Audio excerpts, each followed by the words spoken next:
सभी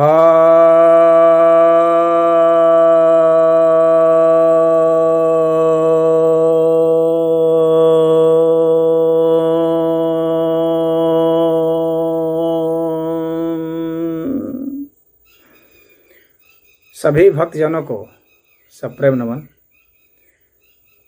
भक्तों, आज एक जिज्ञासा पर वीडियो बना रहा हूँ। हालांकि यह जिज्ञासा बहुत समय से बहुत लोगों ने किया है और मुझसे ही नहीं, बहुत लोगों से करते रहते हैं। अक्सर साधु संतों से ये जिज्ञासाएं होती हैं और विशेषकर ये जिज्ञासाएं वे लोग करते हैं जो कि अपने को समाज सुधारक मानते हैं।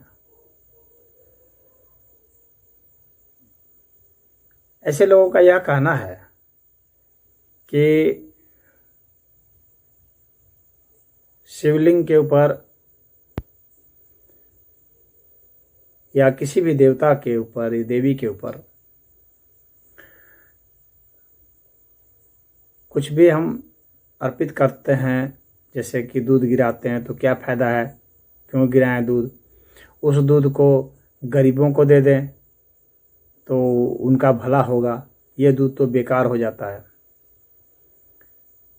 या कुछ भी अर्पित करते हैं, फल फूल अर्पित करते हैं या मिष्ठान वगैरह अर्पित करते हैं, तो उनका कहना है कि उसके क्या फ़ायदा है। भगवान की पूजा ही करनी है तो खाली हाथ जोड़ लो और मन से ही चढ़ा दो, मन से ही अर्पित कर दो। और यह जो भौतिक पदार्थ है, भला भगवान को इसकी क्या ज़रूरत है, इन भौतिक पदार्थों की, तो फिर क्यों चढ़ाते हो। और उन चीज़ों को हम गरीबों को दे सकते हैं। तो इसी विषय पर चर्चा है। तो इस तरह के प्रश्न अधिकतर वे लोग करते हैं जो समाज सुधारक और जो धर्म विरोधी लोग हैं, विशेषकर हिंदू धर्म के खिलाफ जो ग्रुप है, जो नास्तिकों का ग्रुप है,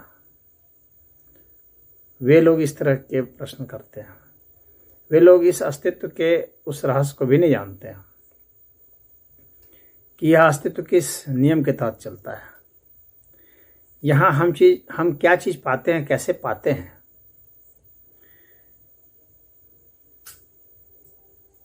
तो यहाँ पर मैं यह बतलाना चाहता हूँ, पहली बात कि किसी को देना है, गरीबों को देना चाहिए, कमज़ोरों को देना चाहिए, ज़रूरतमंदों को देना चाहिए, यह तो शास्त्र ही हमें पहले सिखाया है। तो यह बात इनसे हम किसी को सीखनी नहीं है, यह बात धार्मिकों ने ही, साधु संतों ने ही, ग्रंथों ने ही सिखाया है। तो यह कोई ये नई बात नहीं कह रहे हैं, ये तो इन्हीं से सीखी हुई बात कह रहे हैं। और शास्त्र ने ही कहा है कि सबको, गरीबों को, ज़रूरतमंदों को मदद करनी चाहिए, दान देना चाहिए। बल्कि नियम भी बनाया हुआ है कि अपनी कमाई का कम से कम 6% दान देना चाहिए। तो यह नियम बनाया हुआ है। और ये जो नास्तिक लोग हैं और ये सब कम्युनिस्ट लोग हैं, ये धर्म विरोधी लोग हैं, ये लोग तो खुद कुछ नहीं दान देते हैं। ये जो शराब पीने में जो पैसा खर्च करते हैं, उसी को क्यों नहीं दे देते हैं गरीबों को। जो पटाखे फोड़ने में वर्ष के प्रथम वर्ष के आगमन पर जो समारोह करते हैं, उसमें इतने अरबों खर्च करते हैं, उस पैसे को क्यों नहीं दे देते हैं। गरीबों को दे देना चाहिए, गरीबी दूर होती। सैर सपाटे करने में खर्च करते हैं, दिखावे में खर्च करते हैं।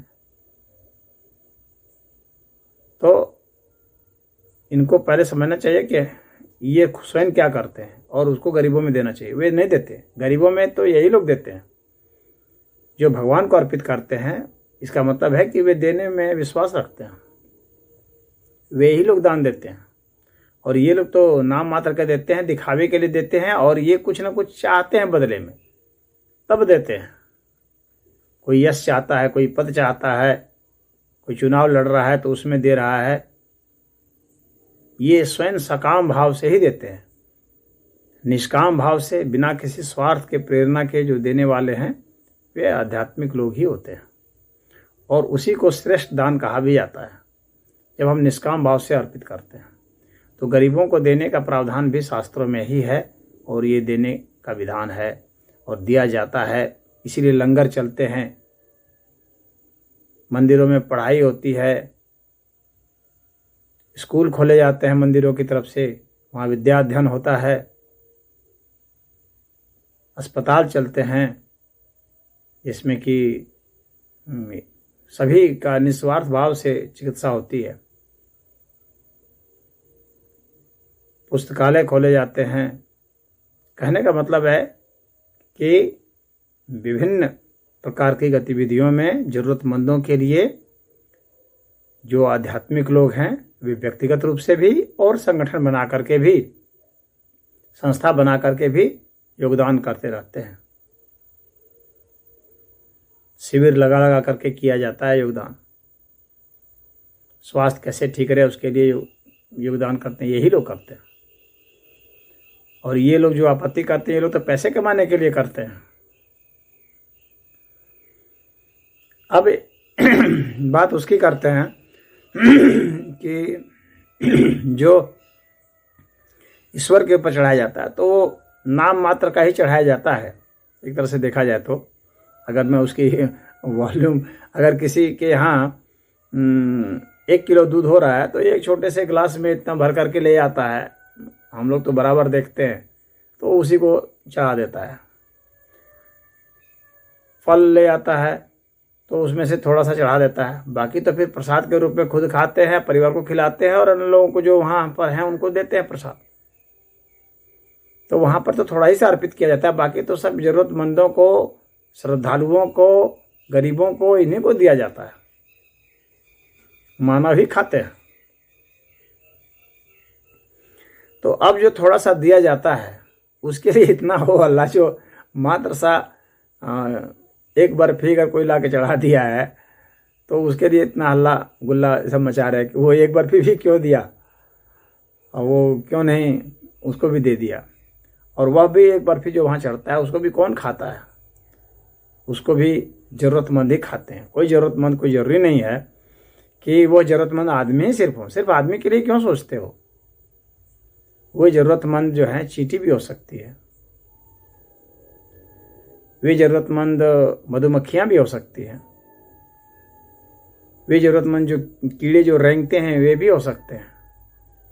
तो अगर हम कुछ अर्पित करते हैं तो प्राणियों की दृष्टि से भी अगर कोई खाद्य पदार्थ है तो उसको अन्य प्राणी भी खाते हैं,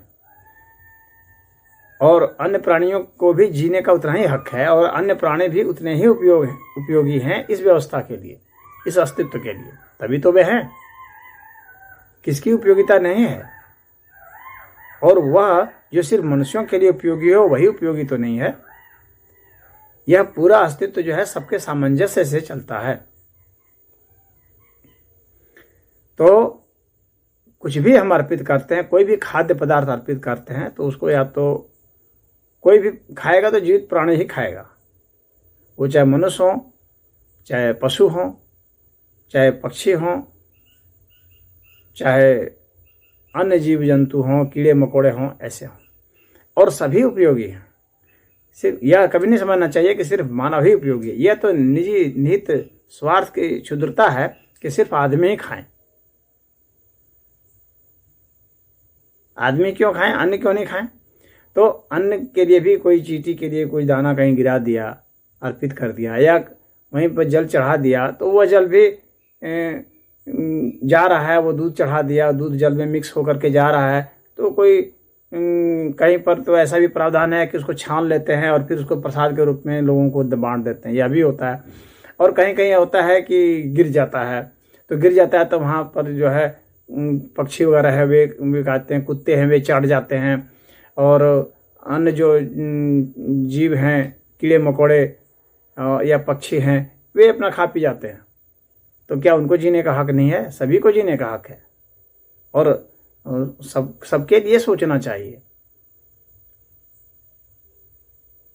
अब रही बात कि हम कोई चीज़ कैसे आती है जाती है, इसका अगर हम सिस्टम देखें तो किसी भी प्राणी के लिए ये पूरा अस्तित्व प्रयास करता है, तब उस प्राणी को वह मिलता है। तो मनुष्य को भी जो मिलता है, यहाँ के ऋषि मुनि ने इस विज्ञान को जाना है कि कोई चीज़ कैसे मिलती है, तो जैसे मिलती है वैसे डिस्ट्रीब्यूट भी होनी चाहिए। जिस मानसिकता से मिलती है उसी मानसिकता के साथ डिस्ट्रीब्यूट होनी चाहिए। और ये जो मनस स्तर है, और जो विज्ञानमय कोश है, और जो मनोमय कोश है, यह पूरे अस्तित्व की बात मैं कर रहा हूँ। अस्तित्व का जो मनोमय कोश है और विज्ञानमय कोश है, वे निर्धारित करते हैं। तो हमारी जो सोच होती है, जिस स्तर से हम सोचते हैं, विचारते हैं, उस स्तर से ही हमें कुछ मिलता है। और हमारा जितना सोचने का हमारा दायरा जितना बड़ा होता है, उसी हिसाब से उतना ही बड़े दायरे में हमें कुछ मिलता है। वो ज्ञान मिले, ध्यान मिले, भक्ति मिले, पद मिले, ऐश्वर्य मिले, भोग मिले, कोई भी पदार्थ मिले, जर जमीन या संतान के रूप में कोई मनुष्य मिले, परिवार मिले, या समूह मिले, दल के रूप में, संप्रदाय के रूप में, कुछ भी जो मिलता है तो हम देते हैं। और ये पूरा अस्तित्व क्या है? पहले हम कोई बच्चा जन्मता है तो पहले सांस छोड़ता है, तब सांस पाता है। हम जितना देते हैं उसके हिसाब से ही हमें मिलता है। और जो इस बात को नहीं समझते हैं तो फिर वे सिर्फ लेने की फेर में खाली पड़ते हैं। शास्त्र में बताया गया है, देवान भावयता अनेन्ते देवा भावयन्तु वह परस्परम भावयन्तः श्रेयः परम अवापस्यत्। अर्थात कि जो हम देवों को देते हैं, यानी इस पूरे अस्तित्व को जो हम देते हैं, देव अर्थात जो ऊर्जा के जो आदि स्रोत हैं, उनको हम जो देते हैं, जो अर्पित करते हैं, वे ही हमें फिर वो हमें दे देते हैं, वापस लौटाते हैं, और कई गुना बढ़ा के लौटाते हैं। हमारे देने के आधार पर ही हमें मिलता है। और इस तरह से एक दूसरे को हम दे करके ही पुष्ट होते हैं। पूरे आप समाज की भी संरचना देखेंगे और पूरे जीवों की भी, तो देखेंगे कि हम जब देते हैं तो वही हमें बढ़ बढ़ करके मिलता है। क्या एक तरफा कभी नहीं होता कि आप सिर्फ देते देते हैं, क्योंकि आपके पास कुछ आएगा तभी तो आप कुछ दे सकते हैं। और आएगा क्या? पूरे अस्तित्व जब समग्र प्रक्रिया करता है तो ही आपके पास कुछ आता है, अन्यथा ऐसे नहीं आ सकता। तो जो भी कुछ हमें मिलता है, इष्टान भोगान ही वो देवादास्यन्ते यज्ञ भावितः तेह दत्ताना प्रदायभ्यो यो भुंक्तेस्तेन वशः। भगवान कृष्ण ने गीता में कहा है कि जो हमें इष्ट होता है, जो हमारी इच्छा होती है जिस भी भोग की, तो वो हमें देव लोग प्रदान करते हैं। यानी ये जो यहाँ की जो पूरे अस्तित्व की जो शक्तियाँ हैं, वे हमें प्रदान करती हैं, जो हम अर्पित करते हैं उन्हें। और जो श्रद्धा भाव से जो अर्पित करते हैं तो वे हमें उसको हमें देते हैं। और जो बिना अर्पित किए हुए इनको जो भोगता है, वह तो सिर्फ एक चोर है। तो कहने का तात्पर्य यहाँ पर यह है कि यदि हम चाहते हैं कि हमारे पास कुछ आए तो हमें अर्पित करना पड़ेगा। मनुष्य को देंगे तो मनुष्य से आएगा, पूरे अस्तित्व को देंगे तो पूरे अस्तित्व से आएगा। और वास्तव में किसी को कुछ आता है तो पूरे अस्तित्व से ही आता है, क्योंकि ये पदार्थ पूरे अस्तित्व का है और सम्मिलित क्रिया प्रक्रिया का ही ये परिणाम होता है। किसी भी पदार्थ का आवागमन, किसी भी मनस शक्ति का आवागमन, किसी भी अन्य प्रकार की भी शक्तियों का आवागमन। ये पूरा अस्तित्व हमें कुछ ना कुछ सिखाता है। हवाएं चलती हैं तो हम सांस लेते हैं, हवाएं हैं तभी तो हम सांस लेते हैं। ऑक्सीजन किसी की एक की थाती थोड़ी है। तो अगर हम सारे पेड़ को काट देंगे तो हमें कहाँ से ऑक्सीजन मिलेगा? सभी वनस्पतियों को नष्ट कर देंगे तो कहाँ से मिलेगा? तो कहने का अर्थ है कि हम सबको पुष्ट करें, सिर्फ मनुष्यों को नहीं, सभी को। यही संदेश यहाँ पर दिया जाता है। तो पूरे अस्तित्व को हमको कुछ ना कुछ अर्पित करना है, और जो इस भाव से हम अर्पित करते हैं तो हमारे मन में जो भाव होते हैं, जो हमारा वैचारिक स्तर होता है, वही संदेश जाता है। क्योंकि हम रिसीव कैसे करते हैं? आखिर हमारे में वो संदेश वे सब आते हैं, हमारे में भावनाएं और हमारे में विचार पूरे अस्तित्व से आते हैं। हम ये पूरा अस्तित्व जो है तरंगों को छोड़ता है, सूक्ष्म तरंगों को छोड़ता है। उन तरंगों को ही हम रिसीव करते हैं, और वे जो तरंगें होती हैं, जिस विचार के हम होते हैं, उसी प्रकार की चीज़ों को हम रिसीव कर सकते हैं। अगर हमारी सोच बड़ी है, बेहतर सोच सकते हैं, हम बड़ा कुछ करना चाहते हैं तो बड़े विचार आते हैं, तो ही हम कुछ बड़ा कर सकते हैं। वैसे लोगों के साथ हमें संबंध बन जाएंगे, वैसे जीवों के जंतुओं के साथ, वैसे वनस्पतियों के साथ, वैसे पूरे जो निर्जीव कहते हैं उनके साथ भी, क्योंकि मनस्तत्व तो वहाँ भी है। तो इसलिए वहाँ से हमारे पास वे सब आते हैं, छन छन करके आते हैं, उन तरंगों के जरिए आते हैं, हम उसे रिसीव करते हैं। इसी भाव को हमारे ऋषि मुनियों ने समझा है, और ध्यान में उतर के व्यक्ति यही समझता है, इसीलिए वो अर्पित करता है, देवी देवताओं को अर्पित करता है। वो प्रसाद चढ़ाता है, वो दूध चढ़ाता है, वो फूल चढ़ाता है, कुछ भी चढ़ाता है। अब रही बात कि क्या भौतिक रूप से उसको ग्रहण किया जाता है, तो पूरा अस्तित्व भौतिक रूप से भी पूरा, इससे भौतिक और अभौतिक जो विभाजन है, ये हमारी समझ की वजह से विभाजन है, अन्यथा ये कोई वास्तविक विभाजन नहीं है। भौतिक और अभौतिक जैसा कोई विभाजन वास्तविक अर्थ में नहीं है। पूरा अस्तित्व अखंड है। तो हम जो कुछ भी अर्पित करते हैं, अब कुछ लोगों का जो कहना है कि हम मन से भी तो अर्पित कर सकते हैं, निश्चित कर सकते हैं, परंतु जिस चीज़ के लिए हम जितनी ऊर्जा लगाते हैं उसके हिसाब से ही हमारा अर्पण भी उसी हिसाब से ही महत्व रखेगा। यानी अगर हम किसी भौतिक वस्तु को अर्पित करते हैं, उस भौतिक वस्तु को प्राप्त करने में भी हमारी बहुत ऊर्जा लगी होगी ना, तो जो बहुत ऊर्जा लगी होगी तो उतने ऊर्जा को हम अर्पित करते हैं। उसमें भौतिक वस्तु को अर्जित करने में भी ऊर्जा लगी और अर्पित करने में भी। तो वहां पर वह जो है वह एक बड़ी रियलिटी है, जिसका भौतिक अस्तित्व भी मौजूद है, और उसके साथ उसका अभौतिक अस्तित्व तो खैर है ही है। और जो सिर्फ अभौतिक रूप से अर्पित करते हैं, वैसा भी अर्पित हो सकता है। अगर आपके पास भौतिक संसाधन नहीं है, तब यह कहा जाता है कि आप अभौतिक रूप से ही उसको अर्पित कर दीजिए, यानी मन से ही अर्पित कर दीजिए। कि मन से जो है मैं पुष्पम समर्पयामि, पत्रम समर्पयामि, मिष्टान्नम समर्पयामि कहते हैं, भले मिष्टान नहीं है। क्यों? क्योंकि हमारी इच्छा है कि समर्पण, लेकिन यह इच्छा वहीं पर होगी जहां पर कि उस व्यक्ति के पास वह चीज नहीं है मौजूद, उसके पास वह सामर्थ्य भी नहीं है, इसलिए वह अर्पित करता है, तो उसको वह प्राप्त होता है। लेकिन जिसके पास सामर्थ्य है और वह अर्पित नहीं करता, इसका मतलब धोखाधड़ी कर रहा है, तो वैसे का तो और भी नाश हो जाता है। तो यदि आपके पास दूध है तो आप 1 चम्मच दूध डाल दीजिए, 1 गिलास दूध डाल दीजिए, तो ऐसा नहीं है कि वो वेस्ट हो गया, उसको कोई ना कोई प्राणी खाएगा ही और पूरा अस्तित्व फिर उसको देगा, फिर दूध और बढ़ करके आएगा। जैसे कि मैंने अभी थोड़ी देर पहले बताया था कि देवता फिर उसको बढ़ा कर देते हैं, तो जो दूध को अर्पित करता है उसको दूध और बढ़ करके आता है। आप जो अर्पित करेंगे वही बढ़ करके आएगा। अगर मूर्खता अर्पित करते हैं, मूर्खता ही बढ़ करके आएगी। इस समाज में, इस अस्तित्व में हम जो देते हैं वही होता है। दुष्टता देते हैं, दुष्टता बढ़ करके आती है। अच्छे कर्म करेंगे तो अच्छाई बढ़ करके आएगी, और फिर प्रेरणा मिलेगी और अच्छे कर्म करने की। अगर बुरे कर्म करेंगे तो फिर बुरे कर्म की प्रेरणा और बढ़ करके आएगी। इसीलिए धीरे धीरे जो बुरे कर्म करते हैं वो और धीरे धीरे मल्टीप्लाई होते जाते हैं, और बहुत बड़ा अंत में डाउन बन जाते हैं, बहुत बुरे आदमी बन जाते हैं। हम जो अर्पित करते हैं वही बढ़ करके कई गुना आता है। ये अस्तित्व का यह विज्ञान है।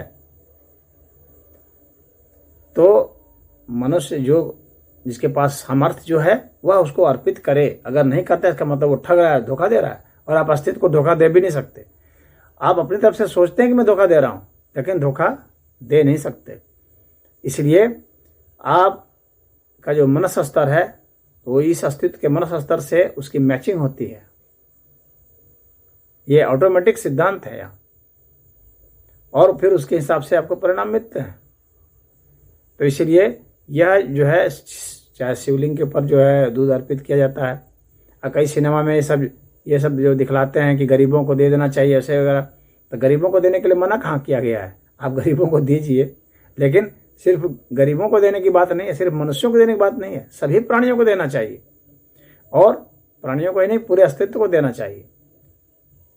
अब उसमें जैसे जिसकी आवश्यकता है, जिसकी जैसी सामर्थ्य है, वैसा देता है, वैसा दान पुण्य करता है। तो ऐसे लोग जो ऐसे सिनेमा बना रहे हैं कि शिवलिंग पर दूध चढ़ा के दूध का नाश कर रहे हैं, या कहीं कुछ फल मूल चढ़ा दिए या मिष्ठान चढ़ा दिए तो नाश कर रहे हैं, ये सब वे लोग हैं जो इस अस्तित्व के सिद्धांत को नहीं जानते हैं, जो मानव विरोधी नहीं, सभी प्राणियों के विरोधी लोग हैं। और ये सब वे सब लोग हैं जो शराबी हैं, कबाबी हैं, और अपने ऐशो आराम के ऊपर जो खर्च करते हैं, जो खुद गरीबों को ढेला भर भी नहीं देना चाहते हैं निष्काम भाव से। अगर देते भी हैं तो दिखावे के लिए देते हैं कि हमारा नाम हो जाए, फोटो खिंचवाते हैं। एक केला पकड़ा रहे हैं, फोटो खिंचवा रहे हैं, एक छाता पकड़ा रहे हैं, फोटो खिंचवा रहे हैं, तो उसके लिए दे रहे हैं। कोई नेता बना हुआ है, वोट के लिए दे रहा है, तो कई पुरस्कार हमको बड़ा मिल जाए समाज सेवा के लिए, तो उसके लिए कर रहा है। तो ये सारे लोग जो हैं वस्तुतः एक बहुत बड़ा इन्वेस्टमेंट कर रहे हैं, उस अर्थ में दे रहे हैं। तो यह जो है, ऐसा नहीं है कि, यानी मैं नहीं कह रहा हूं कि यह दान नहीं है, लेकिन यह श्रेष्ठ दान में से नहीं है। श्रेष्ठ दान तो वह है जो कि निष्काम भाव से दिया जाता है, बिना किसी अपेक्षा के, बिना किसी रिटर्न के जो दिया जाता है वह श्रेष्ठ दान होता है। तो यहाँ पर जो अर्पित करने के लिए बात की गई है, तो पूरे अस्तित्व को जो अर्पित करता है वो बेहतर है। जो सभी प्राणियों के लिए करता है वह भी बेहतर है, लेकिन उससे थोड़ा सा कम है। जो सिर्फ मनुष्यों के लिए सोचता है वो उससे भी, जो सिर्फ गरीबों के लिए सोचता है वो उससे भी कम है। क्यों गरीबों को सिर्फ दिया जाए? गरीब से मतलब थोड़ी होता है कि सिर्फ वही आवश्यकता वाला व्यक्ति है कि उसी को आवश्यकता है। सिर्फ जो गरीब नहीं है वो भी आवश्यकता जन्य हो सकते हैं, क्योंकि अलग अलग मामलों में अलग अलग व्यक्ति आवश्यकता वाला होता है।